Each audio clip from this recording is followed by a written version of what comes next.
Hey friends, it's Caitlin here from Spill the Reads. Today I'm talking about one of the best mysteries I've read in quite a while. It's called The God of the Woods by Liz Moore. I'm going to talk about this book without giving any spoilers away. And let me just say, this book is not going to be for everyone. I actually don't know if I would have finished it had I not heard everyone talking about it so much online, but I'm really, really glad that I did. It just kind of took a lot of patience and was much slower than all the thrillers that I usually read. It's not like one of those cheap thrills kind of books. And I don't even really think it's a thriller. I think it really is more of a slow burn mystery kind of crime novel. So, this is a story about this summer camp in the Adirondack Mountains. And basically, this girl who is like the daughter of the rich family that owns this nature preserve, she goes missing at the summer camp. And it turns out that, like, years before, her brother had also gone missing and he was never found. And so the whole town is like freaking out, and we have no idea who could have done it. There's a bunch of like different suspects. There's like the serial killer that escaped from prison. We have, some shady guys. We have people suspecting people that work at the camp.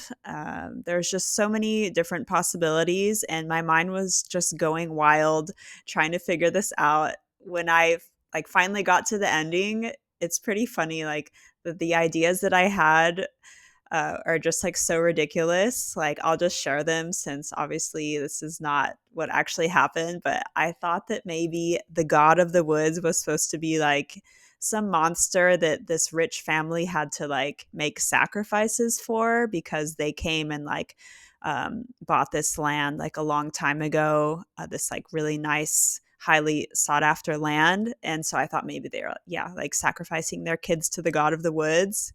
um But yeah, I didn't see the ending coming. And this book is just like it's just great. Like, it's really sad. The characters are all really different, very flawed, but super, super interesting. We go on like a deep dive through each character. And something else that kind of makes this book hard to follow, not only is it like super long, it's almost 500 pages, but there are many different characters that we follow their point of views, and there are many different time periods as well between the 1950s until like 1975. And so you really have to pay attention and make sure you know who is speaking. You have to remember like who this character is, and you have to look at the time. And so I had a hard time like reading this book when I was like sleepy before bed. Sometimes I'd have to like backtrack because I just couldn't remember who the characters were. I was like mixing up some of the female characters. But it really is worth it. You just have to put in the work and kind of like focus on this book, but it really pays off. I just felt like this was a really high quality read, and it just makes me realize that I've just been kind of reading some crap recently. I feel like I fall victim to seeing like pretty covers on Instagram and picking up books and getting used to just kind of like mediocre writing. But this this was just really, really good. It definitely lives up to the hype. I would definitely recommend it. And if you're like at the beginning or first half and you feel like you're getting kind of bored with the story, I like urge you to continue because it's really, really good. I'm wondering if anyone else like saw the ending coming, because I definitely didn't. At the very end made me like almost cry. Like, I was really happy with how it wrapped up. And yeah, some of my favorite characters, I really like Judita, who was the like female inspector. Her family calls her the nation's first because she's like the first female investigator in her state. I really like TJ, who is like the camp director. She's like this super tough, self-sufficient woman. And I also really liked Louise, who is the camp counselor that is quite flawed.